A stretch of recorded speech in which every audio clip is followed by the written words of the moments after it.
M सार्थक, senior faculty विपीडिया। तो आज आपके लिए लेक्चर लेके आया हूँ which is in continuation of our current affair series, the most important current affair series for the ESI section, and this is for July month of 2023. We have already come with the previous lecture of July 2023, and this is in continuation of that previous lecture only, right? So with this, let's start our video without wasting any time. But just before that, let me show you one thing. अब तक तो आप इससे पूरी तरीके से familiar हो गए होंगे। The NABARD grade 2021 toppers from अबीपीडिया, more than 40 selections, and then in 2022 45 selections in NABARD grade 2022, right?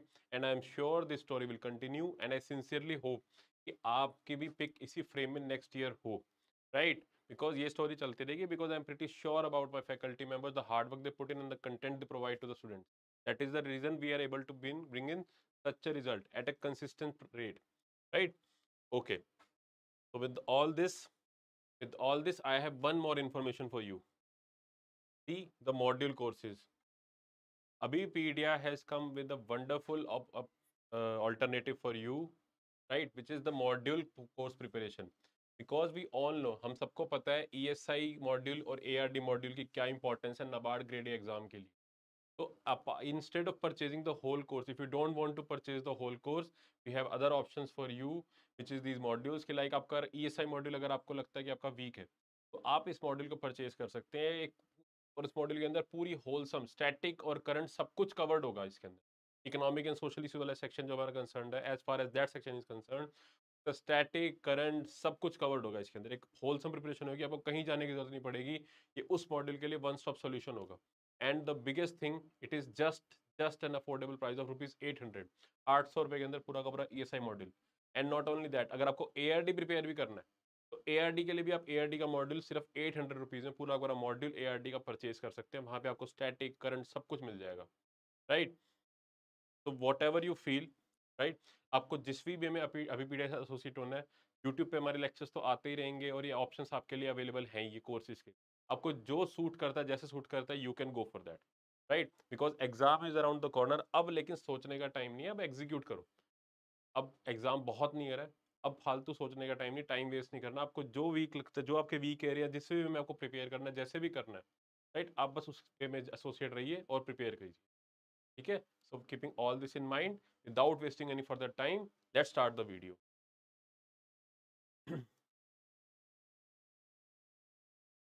Okay, see, the Prime Minister of India inaugurated 17th Indian Cooperative Congress in New Delhi.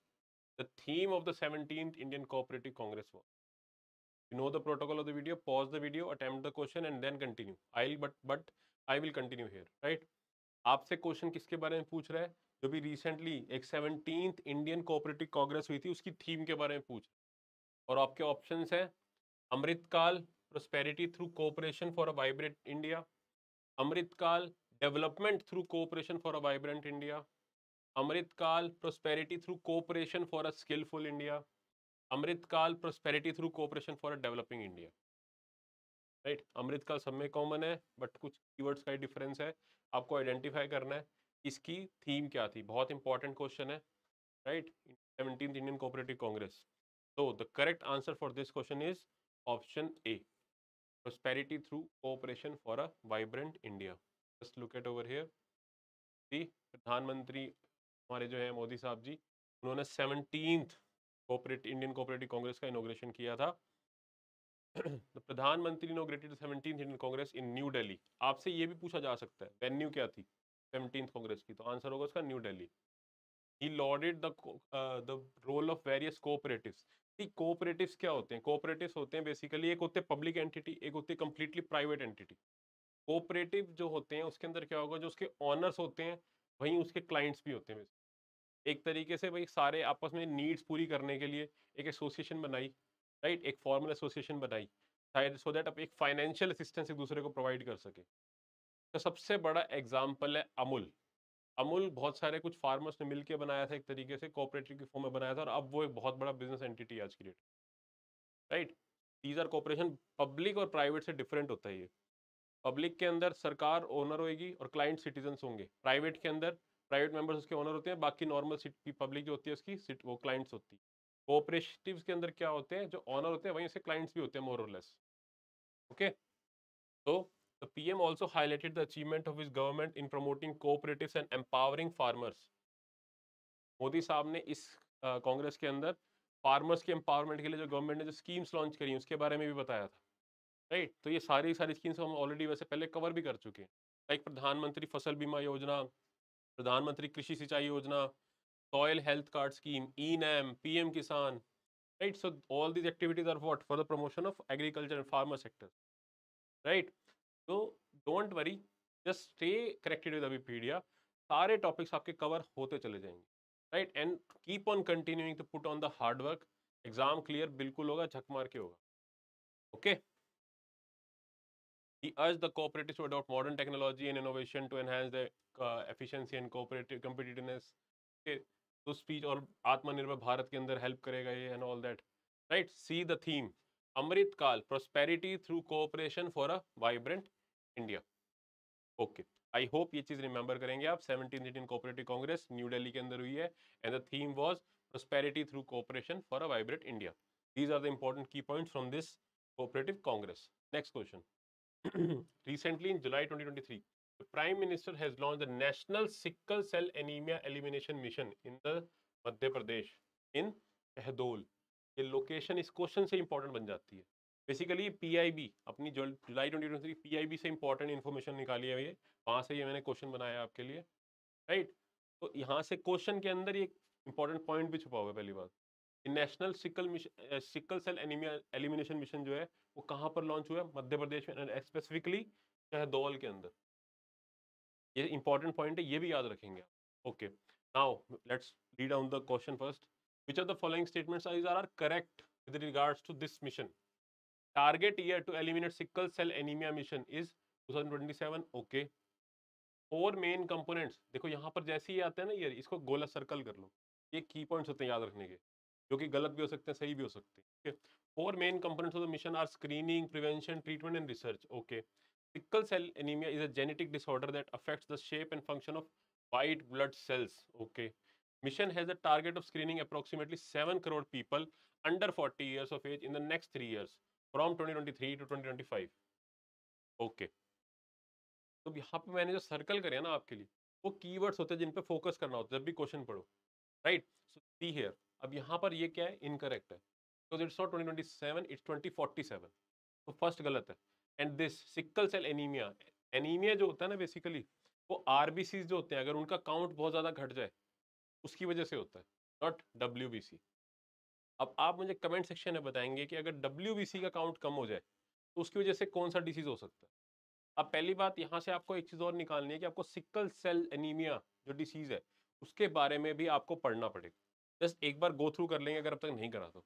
एक anaemia को भी अच्छे से देख लेंगे तो उसके सिम्टम्स क्या होते हैं, उसके लिए कोई वैक्सीन वगैरह जो भी है सब कुछ देख लेंगे उसके लिए. Right, so all that becomes important. As far as this question is concerned, this is wrong and this is also wrong. So our correct option will be option B, 2 and 4. I hope चीजें यहाँ तक समझ में आ रही होंगी, कोई confusion नहीं होगी. Okay, if you have confusion कोई भी है नीचे कमेंट सेक्शन में प्लीज आप कमेंट सेक्शन में टाइप कर दें. Okay, recently the prime minister launch the national sickle cell anaemia elimination mission in Shahdol Madhya Pradesh. Okay, important information यहाँ से कुछ और भी निकलेगी भी, like it honoured Rani Durgavati, right, the ruling queen of Gondwana in the mid 16th century. अब गोंडवाना लैंड जो था बेसिकली वो सेंट्रल इंडिया के अराउंड सराउंड करता था काफी ज्यादा. राइट, और इस मिशन का एम क्या है? इट एड्रेसेस बेसिकली, देखो एनीमिया जो है ना बेसिकली वो ट्राइबल पॉपुलेशन में ज्यादा फेस किया जा रहा है. राइट, तो स्पेसिफिकली उनके लिए टारगेट किया जा रहा है. क्लियर है? See here, it addresses the pressing health challenges posed by sickle cell disease, particularly among the tribal population. And the target year to eliminate anemia is 2047 and not 2027. Okay, I hope चीजें clear हो रही होंगी. Coverage 278 districts of 17 high focus states. सारी की सारी याद नहीं रखनी, डोंट वरी. सारी की सारी स्टेट्स याद नहीं रखनी, आपको मेजर मेजर पॉइंट्स पता होने चाहिए. 2047, राइट, ट्राइबल पॉपुलेशन पर ज्यादा फोकस है. एंड दिस 4 मेन कंपोनेंट्स क्या है? Screening, prevention, treatment, research. एक बार पढ़ लोगे याद हो जाएगा, रटने की जरूरत नहीं है ऐसा कि एक एक चीज याद करनी है ऐसा कुछ. एक दो बार पढ़ोगे चीजें अपने आप याद हो जाती हैं. मिशन टारगेट्स क्या है? It want to screen approximately 7 crore people under 40 years of age in the next 3 years. year 2023 to 2025. This is also an important point, right? So with this, let's move on to our next question. Recently, the Ministry of Culture, in partnership with International Buddhist Confederation (IBC), has organized the first Global Buddhist Summit 2023. Right? International Global Summit जो अपना Global Buddhist Summit जो है, उस summit जो है, sorry, उससे related ये question है, which aims to enhance cultural and diplomatic relations with other countries. Okay, it is asking about the International Buddhist Conference, which was organized by this Ministry of Culture. Okay, so let's see the options. IBC, the International Buddhist Conference, the biggest religious Buddhist confederation. Okay, यहाँ पे important word क्या है? Biggest. The purpose of this body is to create a role for Buddhism on the global stage so as to help to preserve heritage, share knowledge and promote values, and to represent a united front for Buddhism to enjoy meaningful participation in the global discourse. Okay. Theme: response to contemporary challenges, philosophy to praxis. जब भी इस type की confederation होती है उसकी theme आपको remember करनी पड़ेगी, विच इज इंपॉर्टेंट, पूछी जाती है. इन नवंबर 2011 the new Delhi was the host to Global Buddhist Congregation, where the attendees unanimously adopted a resolution to form an international umbrella body, the International Buddhist Confederation. ये जो confederation बनी है जिसने मिनिस्ट्री ऑफ कल्चर के साथ मिलके फर्स्ट ग्लोबल बुद्धिस्ट समिट करवाई थी, ये क्या न्यू दिल्ली में बनी थी? This is the option. Okay, so pause the video, attempt the question. I'll continue. The correct answer is all. All the statements are correct. Options यहाँ पर नहीं है present, but I'll tell you all the options are correct in this question, right? Yes, it is the biggest religious Buddhist confederation. Yes, it is correct. World की सबसे बड़ी Buddhist confederation है ये IBC, right? जिसके साथ ministry of culture ने मिलके first global Buddhist summit कराई है. दिस इज इंपॉर्टेंट क्वेश्चन के अंदर. फर्स्ट ग्लोबल बुद्धिस्ट समिट हुई है 2023. ओके, और इसकी जो थीम है, this is also correct. Responses to contemporary challenges, philosophy to practice. Also absolutely correct. And yes, this is also correct. 2011 के अंदर न्यू दिल्ली के अंदर, right? New Delhi was the host the Global Buddhist Congregation, where this confederation was formed. And this is also correct. The purpose of this confederation is to spread Buddhism. Buddhism को एक global level पे spread करना, उसकी जो positivities हैं, जो अच्छी अच्छी बातें हैं, उसको spread करना, right? This is a very good thing also. Okay. See, these are all correct statements. Next, the scheme for facilitating startups intellectual property protection, SIPP in short, is one of the government initiatives to support the startup ecosystem. Which organization is implementing this scheme? ये जो SIPP scheme है, तो कौन सी organization implement कर रही है, ये आपका question. अरे बस अब ये scheme किसके बारे में है अभी देखेंगे, right? But first of all, answer the question. Pause the video and answer it. Right? The correct answer for this question is Ministry of Commerce. Okay. So let's see. ये scheme basically किसके? See, answer C. ये scheme है basically जो IPRs होते हैं, जो startups वगैरह होते हैं, उनको IPR फाइल करने में, पेटेंट वगैरह फाइल करने में हेल्प करी जाती है, राइट? इसके थ्रू, इस पर्टिकुलर स्कीम के through. SIPP is launched by the Government of India, facilitates a startup to file application for patents, designs and trademarks through registered facilitation appropriate IP offices by paying only through the statutory fees. Right? Basically startups को promotion दिया जा रहा है ना इसके through, so that उनको एक ease हो. Okay, this SIPP scheme is administered by the Department of Promotion of Industry and Internal Trade, DPIIT, which is under Ministry of Commerce and Industry, is implemented through a network of facilitators. So DPIIT, obviously, which is under Ministry of Commerce, is implementing this particular scheme. Okay, and recently the fee for application and filing has been increased to 15,000 from 10,000, and for trademarks it has been increased to 3,000 from 2,000. Okay. So next question, what is the rank of India in the 2020 edition of World Intellectual Property Organization's Global Innovation Index? Very very important question. Question के अंदर एक information छुपी है कि which organization releases the Global Innovation Index? It is released by World Intellectual Property Organization, WIPO. WIPO release करती है क्या? Global Innovation Index. और ये क्वेश्चन आपसे क्या पूछ रहा है, इंडिया की उस इंडेक्स के अंदर क्या रैंक थी। ऑप्शन हैं आपके 41st, 42nd, 40th and 43rd। Pause the video, answer the question and I want correct answer from all of you for this particular question, right. I will continue. Correct answer is option C 40। India की क्या rank थी विपो के अंदर, sorry global innovation index के अंदर, GII के अंदर 40th। Okay, so India ranks 40th among the 132 economies featured in the GIA 2022. The Global Innovation Index ranks world economies according to their innovation capabilities. यहाँ पर आपको सिर्फ इतना याद रखना है कि GIA रिलीज कौन करता है, राइट, और इंडिया की रैंक क्या है उसके अंदर। That's it. That is the important thing to take the key takeovers from this. Okay, next. The Ministry of Commerce and Industry recently announced that IP facilitator charges have increased by almost -% for patent filing under the SIPP scheme. अभी देखे हमने SIPP scheme के बारे में। ये आपसे पूछ रहा है कि रिसेंटली जो PIB की इन्फॉर्मेशन है बेसिकली ना, PIB के अंदर आया था ये कि PIB की जो अपना SIPP स्कीम के अंडर पेटेंट फाइलिंग की जो फीस है वो इंक्रीज कर गई थी। कुछ रिसेंट टाइम से थोड़ा बढ़ा दिए गए हैं चार्जेस, कितने पर, बट कितने परसेंटेज की, वही क्वेश्चन आपसे पूछा जा रहा है यहाँ पर। ऑप्शन है आपके 60, 50, 40, 30। तो pause the video, attempt the question. The correct answer for this question is option B, 50%, right. 2000 से बढ़ के 3000 हो गया था, राइट, ट्रेडमार्क के लिए, और पेटेंट के लिए कितना हो गया था, 15000 बढ़ गया, 10000 से 15000 हो गया, तो ऑलमोस्ट 50% बढ़ गया ना। दैट इज इसका आंसर क्या है, 50%। Ministry of Commerce recently announced that IP facilitator charges have increased by almost 50% for patent filing under the SIP. Important है तभी करवाया है। Next, eSaras. This next question is about eSaras. eSaras is an e-commerce mobile app which will be used as a more effective platform for marketing of the products made by women of self-help groups. Which ministry has launched it? अभी हम eSaras के बारे में थोड़ा देखेंगे, but अभी ये question आपसे पूछ रहा है कि eSaras जो ऐप है, राइट, वो किस मिनिस्ट्री ने लॉन्च की है। ऑप्शंस हैं आपके ministry of women and child development, ministry of rural development, ministry of commerce and industry और मिनिस्ट्री ऑफ फाइनेंस।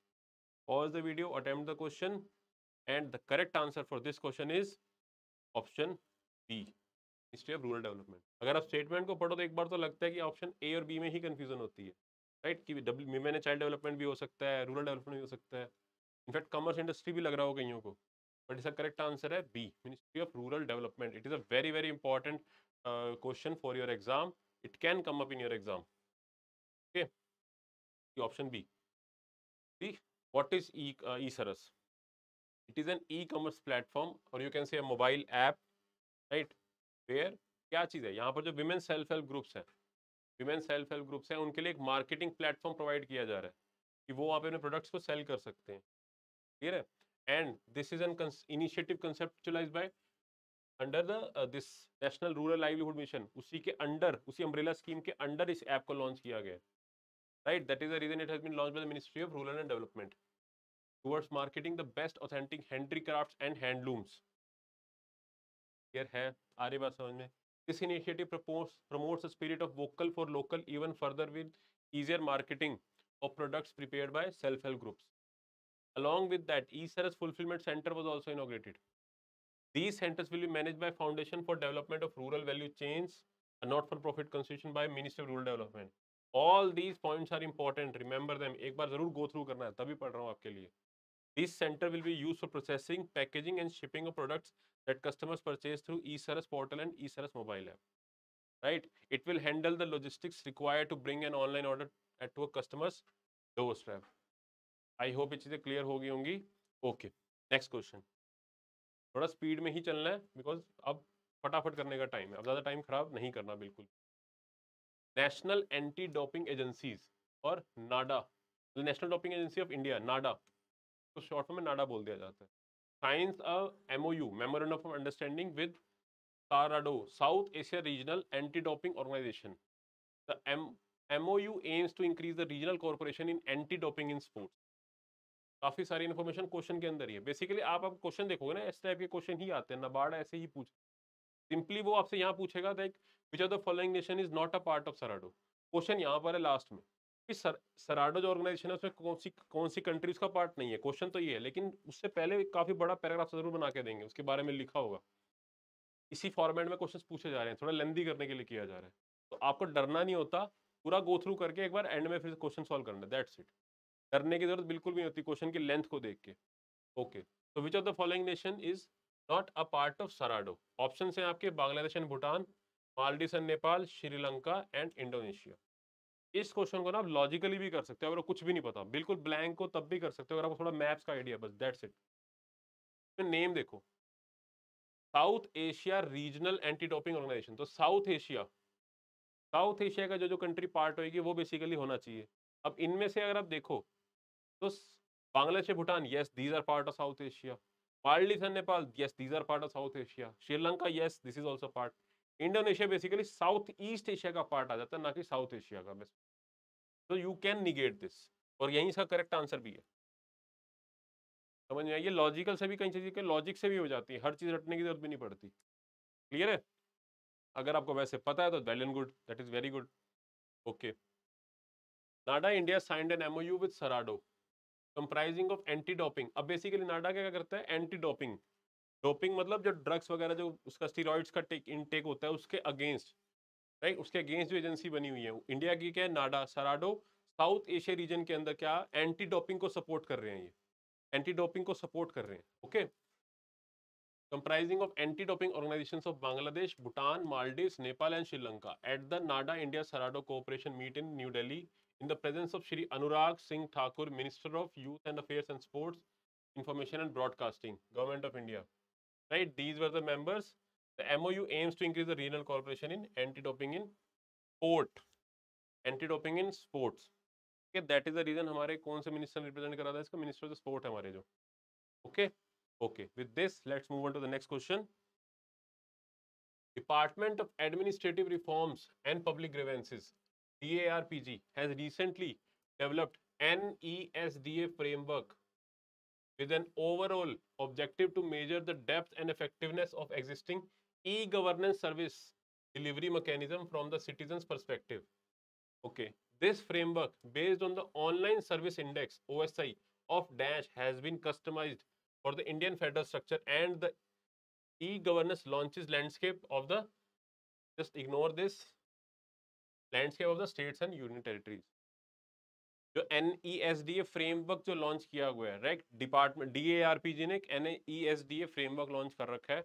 वो किस ऑर्गेनाइजेशन, एक ऑनलाइन सर्विस इंडेक्स है, एक पर्टिकुलर ग्लोबल ऑर्गेनाइजेशन है, उनका इंडेक्स है ये, उससे इंस्पिरेशन लेके ही ये NESDA फ्रेमवर्क बना रखा है।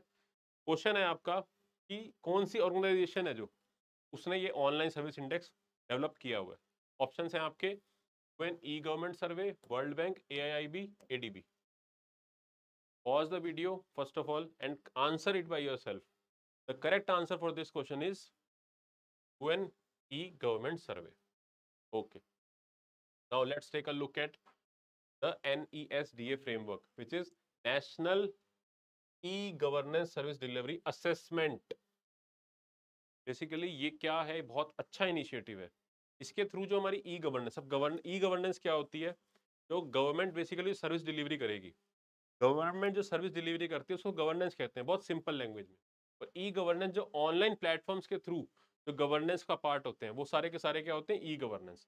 For example even Aadhaar is a part of e governance, right. जो भी ऑनलाइन सर्विस आपको मिल रही है वो सब क्या ई गवर्नेंस के अंडर है, जो भी आप वेब ऑनलाइन पोर्टल पे जाकर आप लॉग इन करके कर सकते हो।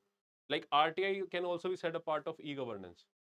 ओके, तो उनको अब ई गवर्नेंस की सर्विसेज जो टाइम टू टाइम उनका चेकअप भी होना चाहिए, सही चल रहा है कि नहीं, इफेक्टिवनेस को चेक करने के लिए, असेस करने के लिए ये इनिशिएटिव स्टार्ट कर रखा है किसने, DARPG ने।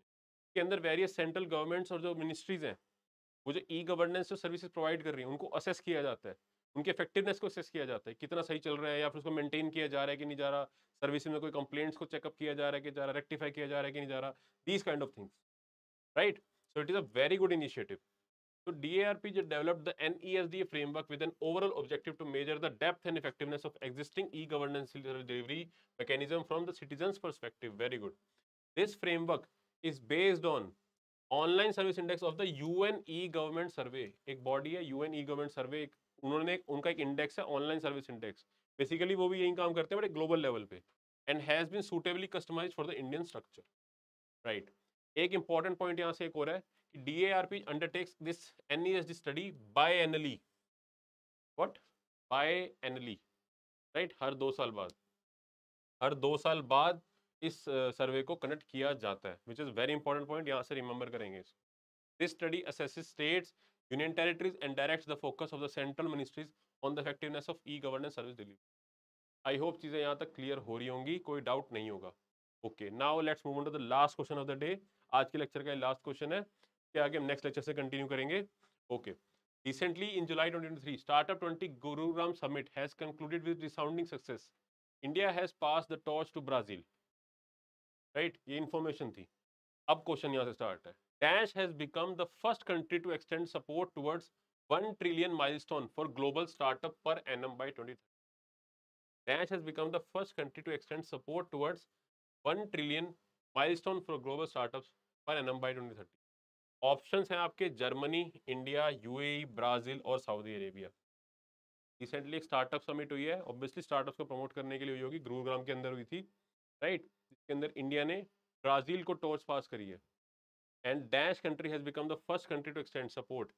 मतलब टॉर्च पास करी है, मतलब नेक्स्ट ईयर जो होगा वो समिट कहाँ होगी, ब्राजील के अंदर. अभी कहाँ हुई है, गुरुग्राम के अंदर. इंपॉर्टेंट है यहाँ से. और इसी समिट के अंदर एक पर्टिकुलर कंट्री ने एक सपोर्ट एक्सटेंड किया है $1 ट्रिलियन का. Right, and per annum by 2030, मतलब 2030 तक वो हर साल मतलब एक एक करते करते करते $1 ट्रिलियन पूरा कर देंगे. ओके, ऑप्शन हैं आपके यही सामने आपके. पॉज करेंगे वीडियो, अटेम्प्ट करेंगे क्वेश्चन को. Correct answer for this question is E, Saudi Arabia. C, Startup 20 Gurugram Summit concludes with resounding success and India passes the torch to Brazil. Venue क्या थी, Gurugram. This Shikhar Summit was organized by Startup 20 Engagement Group. So that's an important point. Saudi Arabia becomes the first country to extend support towards 1 trillion milestone for global startups per annum by 2030. Very important point. And the chair of Startup 20 officially handed over the torch to Brazil as the country has G20 presidency for the next year. यहाँ से एक बहुत ज़्यादा important information आपकी जीए point of view से निकल के आती है. ये जो 2024 का G20 प्रेसिडेंसी है, 2023 में तो ऑब्वियसली इंडिया ने होस्ट किया, 2024 के अंदर कौन कर रहा है, ब्राजील. आपसे बिल्कुल पूछा जा सकता है ये 2024 के अंदर कौन कर रहा है, ब्राजील. और इंपॉर्टेंट रिलीज, इंपॉर्टेंट डॉक्यूमेंट जो है इसके अंदर क्या है, the final policy communique. Okay, so with this we have reached the end of our video.